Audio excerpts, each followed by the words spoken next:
Në tetor të vitit 2025 u organizua kampi unazimit të shpendëve dhe rezidenca e artit në Divjak Karavasta. Ajo që nisi si një vizion i bashkëthemeluese të Ausit Besiana Sheu për të ngadalësuar ritmin, vëzhguar dhe dëgjuar, u shndërrua në një udhëtim 5 ditor përmes ekologjisë, shkencës dhe artit. Më shumë se 130 pjesëmarrës, përfshirë student, artist, shkencëtar, arkeolog, antropolog, botanist, ornitolog dhe tregimtar nga 19 vende të botës, punuan krah për krah për të studiuar, krijuar dhe reflektuar mbi ekuilibrin e brisht mes njerëzve dhe natyrës në funksion të mbrojtjes së natyrës. Eksperiencat e këtij niveli akademik u ndërthurën me ato të unazimit të shpendëve si dhe edukimit të afro 70 nxënësve e mësuesve nga 3 shkolla të përfshira gjatë kampingut, pjesë e komunitetit rreth parkut kombëtar Divjak Karavasta. Shkolla 9-vjeçare Gërmenj, shkolla e mesme e Bashkuar Këmiqtaj, si dhe shkolla 9-vjeçare e Mizës. Bashkëpunimi i vazhdueshëm i OJF-ve me fokus mjedisin dhe në veçanti i Horizonte EU ka bërë të mundur që nxënësit e sistemit arsimor Divjak të kenë një interes në rritje për çdo aktivitet në zonën e parkut. Interesi i nxënësve dhe njohuritë e marra gjatë procesit të kapjes, regjistrimit të dhënave dhe unazimit krijuan një qasje të rëndë e natyrës në përgjithësi dhe shpendëve në veçanti. Erald Zeka, specialist pranë Ausit me një durim e pasion, jo vetëm i shpjegonte nxënësve procesin, por i testonte njohuritë e tyre mbi shpendët duke kombinuar me kapjen tek rrjetat, mbajtjen në dorë e më pas lëshimin e tyre në natyrë pas matjes, unazimit dhe regjistrimit të dhënave. Projekti titullohet Lëvizje e Lirë, kështu që edhe nga titulli mund të kuptojnë që bëhet fjalë për lëvizjen e lirë të shpendëve të natyrës, që thotë që natyra nuk ka nevojë për barriera të ndryshme, qofshin këto dhe të infrastrukturës, sepse janë pikërisht këto barriera që shmangin komunikimin midis zonave të caktuara, shmangin lëvizjen e lirë të shpendëve dhe rrezikojnë jetën e tyre, po madje edhe të qytetarëve. Projekti shtrihet në 2 zona, në Divjak Karavasta dhe në Vjosnart. Është më shumë i fokusuar në zonën Vjosnart për shkak se në Vjosnart po ndërtohet edhe aeroporti ndërkombëtar i Vlorës, i cili pritet të ketë një impakt jo vetëm mbi shpendët, impakt i cili është i theksuar që më parë, por edhe mbi sigurinë ajrore. Atëherë, si pjesë projektit ne kemi si qëllim që të studiojmë pikërisht lëvizjet e shpendëve në këto 2 zona, për të kuptuar se cili do të jetë impakti i aeroportit ndërkombëtar të Vlorës në lëvizjet e shpendëve dhe në sigurinë ajrore. Paralel me këtë studim të shpendëve migrues, me të rinjtë të nxënësit janë duke i praktikuar ose afruar më shumë me speciet e ndryshme, kryesisht ato që kanë të bëjnë dhe me unazimin. Cili është qëllimi i afrimit të rinjve? Ju mungojnë afrimit të nxënësve apo doni të familiarizoni ata më shumë me aktivizimi të rinjve nuk ka qenë ndonjëherë problematik kur bëhet fjalë për unazimin, sepse është një proces i cili ngjall shumë interes tek çdo lloj qytetari, sidomos tek të rinjt, të cilët nëpërmjet unazimit mund të jenë më pranë botës së egër, ta kuptojnë më mirë botën e egër, ta shikojnë me sy nga afër dhe të shikojnë edhe ato veçanti që e bëjnë botën e egër të mrekullueshme. Pra, pjesëmarrja nuk ka qenë asnjëherë problematike, por ne kemi si qëllim që të shtojmë sa më shumë këtë pjesëmarrje në mënyrë që të ketë sa më shumë qytetarë të informuar. Besojmë që duke punuar me brezin e ri, shpërndajmë një mesazh jo vetëm tek ta, po edhe tek familjarët e tyre, për mbrojtjen e mjedisit, për mbrojtjen e shpendëve, për mbrojtjen e rrugëve shtetare të shpendëve ndryshme. Unazimi dhe pjesëmarrja e rinjve i shërben dhënies mesazhe, po i shërben në radhë të parë edukimit mjedisor, dërgjesimin për një mjedis më të mirë. Në grupin tuaj të punës keni disa miq hungarez, të cilët duket se jo vetëm janë të pasionuar, por edhe njohin mirë sistemin e unazimit. Në grupin ton të punës nuk kanë qenë vetëm ose në këtë kamp që po organizojmë në Divjak Karavasta, që quhet kampu unazimit dhe rezidenca arti. Nuk janë vetëm kolegët tanë hungarez përfshirë, por ka student nga gjithë bota të përfshirë. E mjafton t'ju përmend vende të ndryshme që i përkasin kontinente ndryshme, si për shembull Japonia, Argentina, Meksika, Kina, Shtetet e Bashkuara të Amerikës, Evropa, gjithashtu është pjesëmarrëse me disa vende ndryshme. Dhe në këtë proces, në këtë kamp unazimi, gjithë procesi unazimit udhëhiqet nga Shoqata Ornitologjike e Shqipërisë, por ne në gjithë rrugtimin ton, që prej 2016, mos gaboj, kemi pas një bashkëpunim shumë të ngushtë me ekipet e unazimit hungareze, cilat erdhën në Shqipëri për herë të parë për arsye studimore, për të studiuar rrugët e shtektimit të shpendëve të vegjël, që kalojnë nga një kallamishte në tjetrën, sado të vogla qofshin këto kallamishte. Me ta kemi ndërtuar kapacitetet tona dhe në sajt të tyre, në një farë mënyrë, nëpërmjet ndihmës së tyre, jemi zhvilluar dhe rritur për të kthyer në qendrën kombëtare të unazimit në Shqipëri. Dhe sot, fakt, miqtë tanë hungarez, kur vinë, janë tashmë, po flasim për një bashkëpunim që mund të jetë rreth 10 vjeçar, dikur unazonin me unazët e tyre, sot unazojnë me unazat shqiptare, që përkasin skemës kombëtare shqiptare të unazimit, jo vetëm në Divjak Karavasta, por edhe në Orikum, ku është kampi ynë i përhershëm i unazimit. AUS tashmë ka hyrë dhe ky sistem unazimi e ka dhe në qendrën e vëmendjes dhe çdo shpend që unazohet raportohet në qendrën europiane të ornitologjia. Duket se ka marrë një vëmendje të shtuar kohët e fundit. Është kjo për shkak të punës dhe këmbguljes tuaj dhe grupit tuaj, apo është një direktivë e Bashkimit Evropian dhe domosdoshmëri për të suportuar dhe nga qeveritë pavarësisht dëshirës tyre? Duhet thënë që ornitologjia ka marrë zhvillim, por zhvillimi është më tepër në nivelin e organizatave mjedisore. Pra, nëse flasim për përpjekjet e qeverisë shqiptare apo të universiteteve publike shqiptare shtetërore, po themi, nuk mund të flitet që ka kapacitet shtuar në fushën e ornitologjisë si pasojë e ndërhyrjes tyre, ka qenë më tepër kontributi i shoqatave të ndryshme, po kryesisht e shoqatës sonë, ornitologjike të Shqipërisë, e cila që prej vitit 2018 organizon, ose ndoshta edhe më herë, organizon një kurs të identifikimit të shpendëve që quhet Bird ID, dhe në këtë kurs identifikimi kanë marrë pjesë thuajse të gjithë ata që punojnë sot në fushën e ornitologjisë në Shqipëri. Pra shumë prej studentëve tanë tashmë janë të përfshirë në organizata mjedisore. Për shembull, ne kemi disa studentë që janë tashmë të punësuar në organizatat tonë dhe ka edhe plot të tjerë që janë në organizata të tjera, të cilët kontribuojnë në fushën e ornitologjisë. Dhe besojmë që në këtë fushë ne kemi një kontribut të veçantë, sepse nëse ka diçka të rëndësishme që duhet ofruar në një vend, është pikërisht rritja e kapacitetet, sepse rritja e kapacitetet garanton më pas edhe gjithë vëmendjen ndaj ornitofaunës e mbrojtjes së saj. Me qenë se jemi te ornitofauna, lëvizjet e fundit e ndryshimeve që ka pësuar ligji për zonat e mbrojtura, ka ndikuar ndo pak në këtë kategori? Është paksa herët për folur për ndikime konkrete, po gjithsesi ndikimet janë të pritshme, edhe e kanë për ndodhur dhe duket se do të ndodhin, sepse ligji për ndryshimet e ligjit për zonat e mbrojtura i hapin rrugë zhvillim turizmit elitar në zonat e mbrojtura. Dhe jo vetëm turizmin elitar, por edhe gjithë infrastrukturës mbështetëse. Nëse do të ketë pra një hotel me 5 yje të propozuar në zonën e Divjak Karavastas, dhe nëse ky hotel do të ketë nevojë për një rrugë të re, për implante të trajtimit të ujrave, për linja elektrike të tjera, gjitha këto do të ndërtohen sepse ligji e lejon.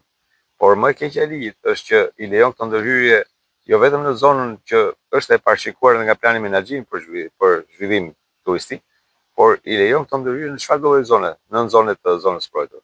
Pra në një park kombëtar edhe në zonë qendrore, ligji nuk jep mbrojtje ndaj këtyre zhvillimeve. Pra, turizmit të ekselencës dhe infrastrukturës mbështetëse. Dhe sot ne madje i kemi rastet e para që ende nuk kanë filluar nga ndërtimi, do të paktën po flitet, lejet janë dhënë. Flasim këtu për një investim të miratuar së fundmi, investim strategjik miratuar së fundmi në Orikum, pikërisht në brigjet e lagunës së Orikumit, në një zonë e cila në 2022 u shpallë mbrojtur. Pra laguna e Orikumit u përfshi në rezervatin natyror të menaxhuar Karburunit në 2022 dhe vetëm 2 vite më pas, 3 vite më pas, ne përballemi me një investim strategjik i cili e rrezikon së tepërmi këtë lagunë, sepse jo vetëm që kërkon të ndërtojë e krijon kësaj bariera ndaj faunës, por kërkon që ta kthejë dhe vetë lagunën e Orikumit në një lloj rrugtimi të barkave që do të ankorohen aty brenda. Pra, me gjithë laguna e Orikumit që sapo shpallën mbrojtur, merr tashmë një koncept të zhvillimit turizmit si me qenë një park në mes të një qyteti.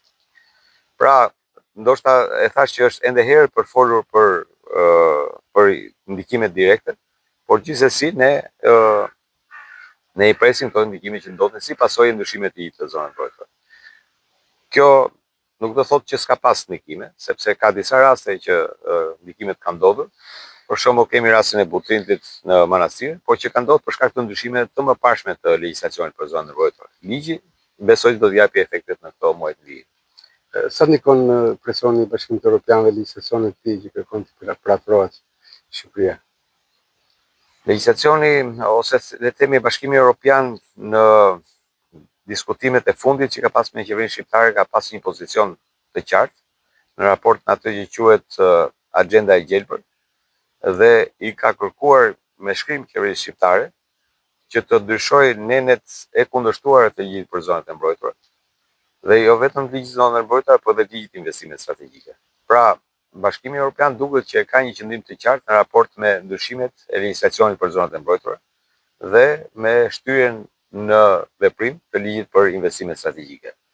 Unë besoj që përtej fjalëve kyçe kryesore, Bashkimi Evropian në negociatat në vijim me qeverinë shqiptare do ta ngrejë gjithmonë këtë shqetësim, sepse është një shqetësim që qëndron, për cilin ai është i mirë informuar dhe që ka një koncept të qartë se çfarë duhet bëjmë me zonat e mbrojtura, të cilat nuk janë vetëm zonat mbrojtura të Shqipërisë, por janë zonat të mbrojtura me rëndësi ndërkombëtare. Dhe kur flasim për rëndësi ndërkombëtare, flasim edhe për zonat mbrojtura që do të krehen në të ardhmen zona Natura 2000. Nëse ne këto zona të Natura të ardhshme Natura 2000 shkatojmë sot, atëherë Bashkimi Evropian s'ka çfarë pret për Shqipërisë në fushën e mbrojtjes natyrës. Dhe për këtë arsye ai është kritik dhe kërkon që të zhbohen ndryshimet e ligjit për zonat e mbrojtura, ato ndryshime që janë kërcënuese për gjithë integritetin e zonave mbrojtura, dhe po kështu të rishikohet vendimarrja për shtyrjen në afat të ligjit për investime strategjike. Shpresojmë dhe urojmë që këto të bëjnë realitet dhe ne të mos kemi probleme me. Shpresojmë dhe duhet jemi optimistë, sepse ne këtë detyrë kemi dhe nuk mund të bëhet një punë e mirë mjedisore pa pasur optimizëm. Kemi prej 10 vite që punoj me unazues hungarez, pra duke ndihmuar njëri tjetrin, duke mbledh zona për shtektimin e shpendëve, pra duke mbuluar të gjithë rrugën e shtektimit të Adriatikut, që fillon me gjithë ligatinat e Shqipërisë, që nga liçeni i Shkodrës deri në jug liçeni i Butrintit, pra e gjithë ky korridor shtektimi, ne kryejmë këtë proces të unazimit të shpendëve për të parë edhe lëvizjet e tyre, gjendjen shëndetësore të shpendëve, çdo e dhënë shënohet në regjistrat posaçëm, të cilët raportohen te Euring, që është organizata umbrell për të gjithë Europën, për të koordinuar të gjithë shpendët që kapen në këtë territor pra. Dhe me këtë duhet të them që të gjithë dhënat raportohen dhe njoftohen të gjithë skemat kombëtare në të gjithë Europën për shpendët e tyre që janë kapur në një vend tjetër, për të parë distancën që ka përshkuar, koha që është dashur, apo gjendja shëndetësore e tyre që si ishte dhe si rezulton kur është kapur. Pra, është një aktivitet i mirëfillt shkencor, i cili ja tashohet kësaj jave që jemi këtu në Divjak Karavasta, duke e ndërthurur dhe me artistë, pra artistët japin atë inputin e tyre, si e shohin atë procesin, si mund ta perceptojnë pra një medium tjetër përveç se vetë qëllimit shkencor, pra dhe anën artistike të gjithë këtij eventi. Referuar eksperiencës në Hungari dhe bashkëpunimeve me organizatën evropiane qendrore që monitoron gjithë zonat e mbulluara nga partnerët e saj nëpër Europë, si rëndon gjendja e shpendëve në përgjithësi atyre migratorë në Shqipëri? Varet, në qoftë se flasim në perspektivën e Shqipërisë, kemi për disa lloje të dimruesve. Tashmë vendi jonë bën vite që dimrat janë shumë të butë dhe nuk ka nevojë për shembull grupi rosave apo patave, nuk ka nevojë të vinë kaq poshtë në jug për të dimruar, duke qenë se ushqimin mund ta marrin dhe më lart në veritë e Europës.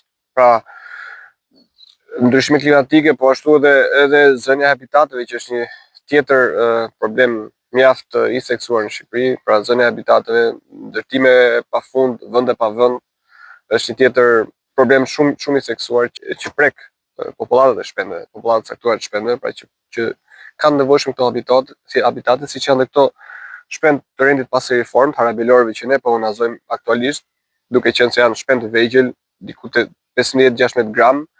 Pra nuk mundet që këtë shtektim ta bëjnë në një fluturim të vetëm, i duhet të ndalojnë dhe këto xhepa ose oaze do të thoya si Divja Karavastaja, po në Arta Kurevajin, liçeni i Shkodrës e me radhë, pra janë si oaze për ndalesa të nevojshme, të domosdoshme të tyre shpendëve, për të rifurnizuar me karburant themi ne, po në rastin e tyre kemi dhjamin është karburanti, pra shtimi i masës trupore është karburanti i tyre për të përballuar këtë rrugtim të gjatë, mundimshëm që shtuar faktorëve të tjerë që janë faktorë atmosferik, i shtohen edhe faktorët antropogjenë që jemi në njerëzit që shpeshherë i zëm habitatet pa menduar mirë se çfarë mund pasojësh mund të sjellin për disa gjallësa të tjera që i përdorin këto. Pra duhet gjithmonë të mendohet përpara se të zhvillohet apo të ndërtohet diçka në një mjedis natyror. Po në Ungari, cila është situata? Janë këta përballë fakteve që të mund të sa njeriu ka krijuar atje? Duke qenë se ne pothuajse kemi të njëjtën rrugë shtegtimi, pra shpendën nga veriu i Europës apo nga Europa qendrore, Gjysmëria kalojnë nëpërmjet vendit tonë, pra problemet janë pothuajse persistojnë po ato, ku më pak e ku më shumë, ku me më të ngadalësuara ose më të kontrolluara dhe ku të pa kontrolluara, pra është thjesht masa ose si komportohemi ne ose çfarë bëjmë ne për ta minimizuar këtë.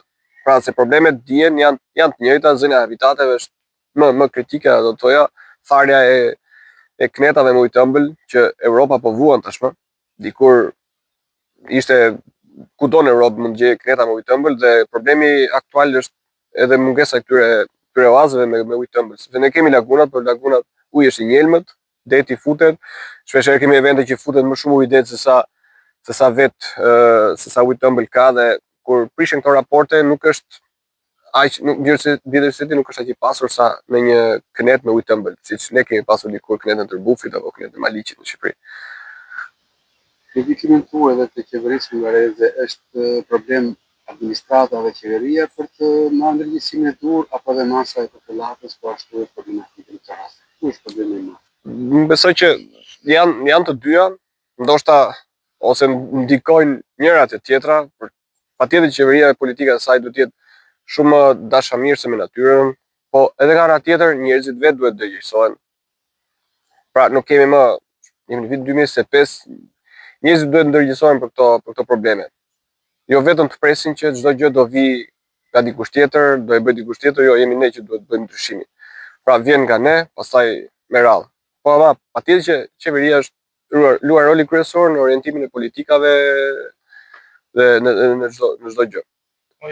The biggest problem I think, for example, do duam të dhëna për edhe vendimarrësve t'i bëjnë që të kuptojnë që sa të rëndësishme janë këto habitate, pra duke qenë se ti në moment që ti ke të dhënat, pra këtë punë shkencor që bëjmë, pra ja paraqet në një raport apo dhe dhëna të mbledhura nga terreni, në moment që ti ja shpjegon këtë vendimarrësve që të bëhen më të ndërgjegjshëm për të parë. Pra shumë e rëndësishme kjo pjesë e grumbullimit të zënave për t'ia vërtetuar që ja vlen të ruhet në këtë formë që është, e jo në atë që mund të jetë një investim i shpejt, mund të ketë të ardhurat shpejta, por jo të qëndrueshme dhe në dëm të natyrës. Këto kampanje sa ndikojnë edukimin e nxënësve Patjetër që procesi i unazimit të shpendëve është një ndër proceset që është mjaft rezultativ, do të thoja, sidomos se moshat funksionon shumë mirë me moshat e reja, me fëmijët e vegjël, pra në moment që ato krijojnë një lidhje të veçantë, pra duke pasur shpendin në dorë, duke lënë në dorë dhe krijojnë të lidhjen duke lëshuar në natyrë. Mendojmë që është një kujtim mjaft i bukur që do të qëndroj gjatë në mendjen e tyre. Pra duke i mbjellë atyre që në moshë të vogël, kujdesin për natyrën, kujdesin për shpendët, për mënyrë që ato nesër do jenë vendimarrësit e ditës së nesërme të kontribuojnë sadopak, të kenë kujtime të bukura nga fëmijëria, gjithmonë në mbrojtje dhe jo në vrasje të shpendëve.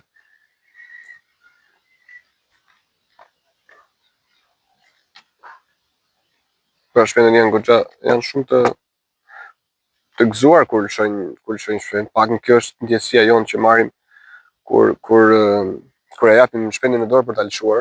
Ndjesia është shumë e bukur.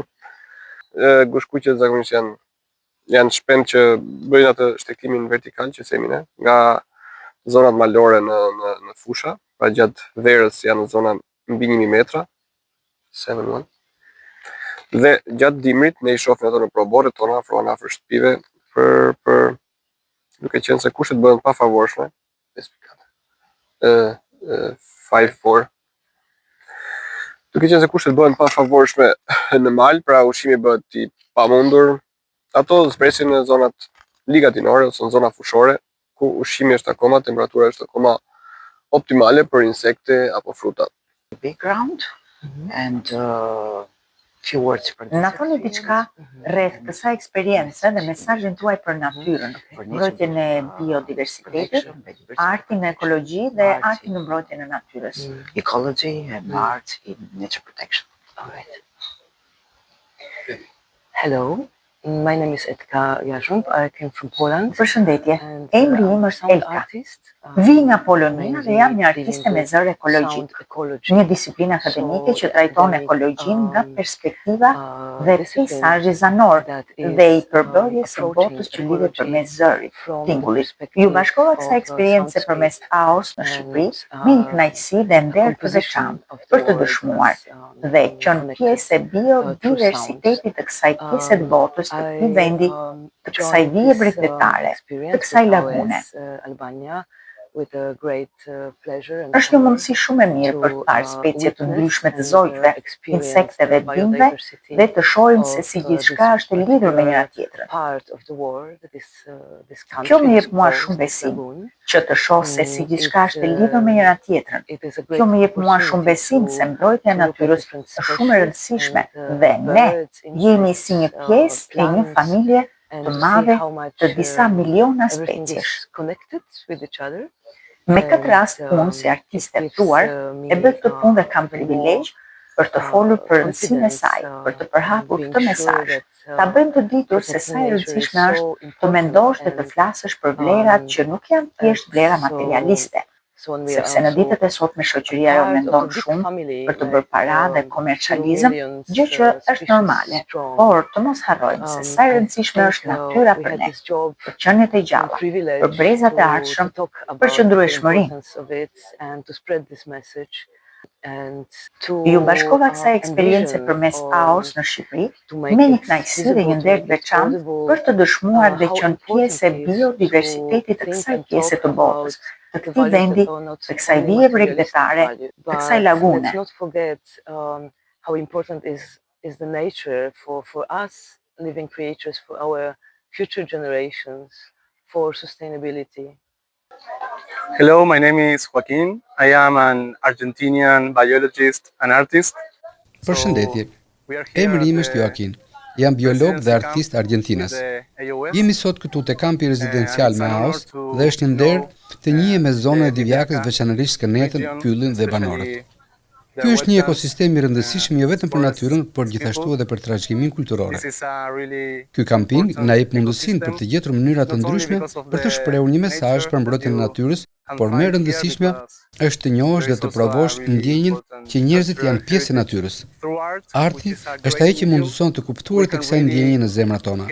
Të qenit këtu, shëtitja në këtë zonë, të dëgjuarit e zërave të banorëve që jetojnë këtu, është një mënyrë e bukur për të njohur vendin.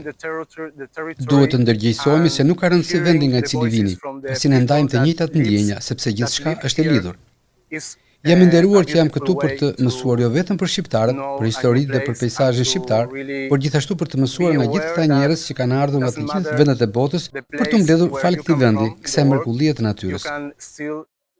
Share the same feelings because everything is connected. Shpresoj që çdo njeri që do të kalojë këtë eksperiencë përmes kësaj videoje, përmes pamjeve dhe të gjithë informacionet që ne do të ndajmë me ju, të vlerësojë rëndësinë e këtij ekosistemi, të kësaj zone, në këtë pjesë të Europës e cila është shumë hënitse. Around the world that came here to reunite thanks to this residency.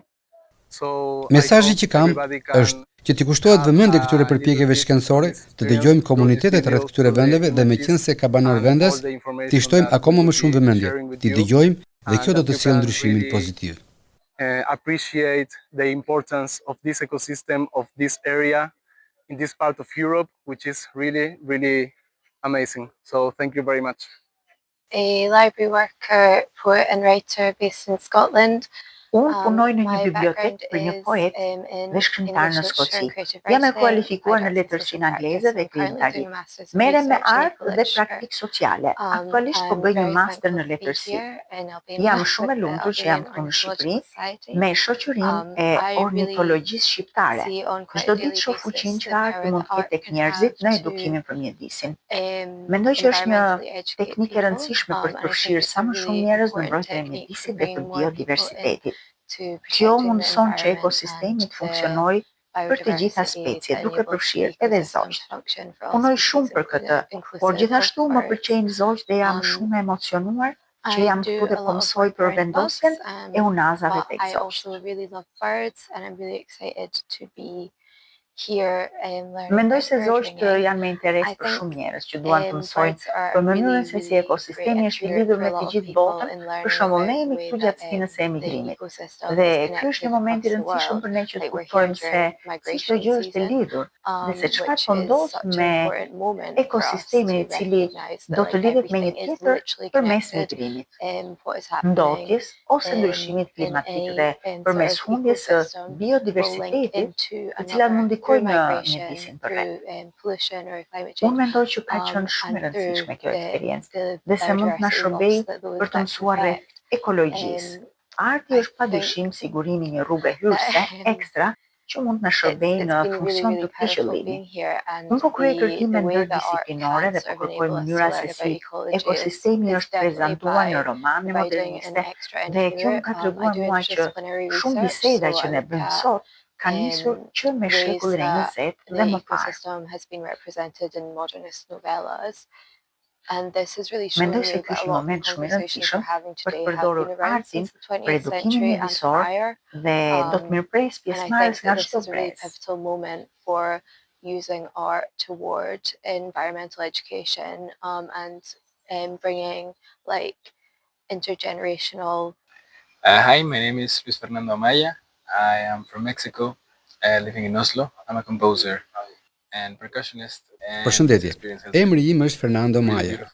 Jam nga Meksika dhe jetoj në Oslo, ku edhe jam kompozitor.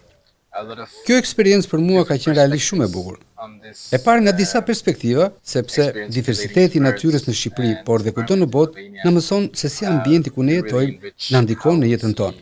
Our own surroundings wherever we live, and also can really teach us of how these efforts can really make an impact in.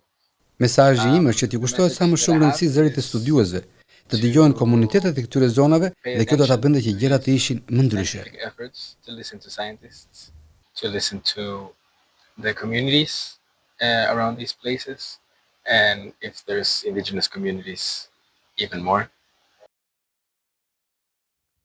Ruajtja dhe kujdesi i vazhdueshëm për natyrën, pavarësisht statusit që ka një pyll apo zonë e caktuar, asnjëherë nuk mund të kuptohet e as realizohet pa një komunitet dashamirës, njohës i problemeve apo situatave në të cilat kalojnë gjithë gjallësat e këtij habitati në këto zona të mbrojtura.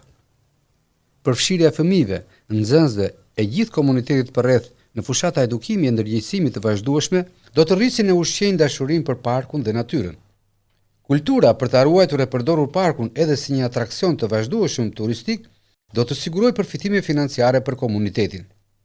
Sjellja e banorëve nis nga mënyra e trajtimit të tokës e produkteve që rrisin, duke krijuar një bujqësi të qëndrueshme në harmoni dhe bashkëtesë të përhershme me florën dhe faunën e parkut si një pasuri për brezat në vijim.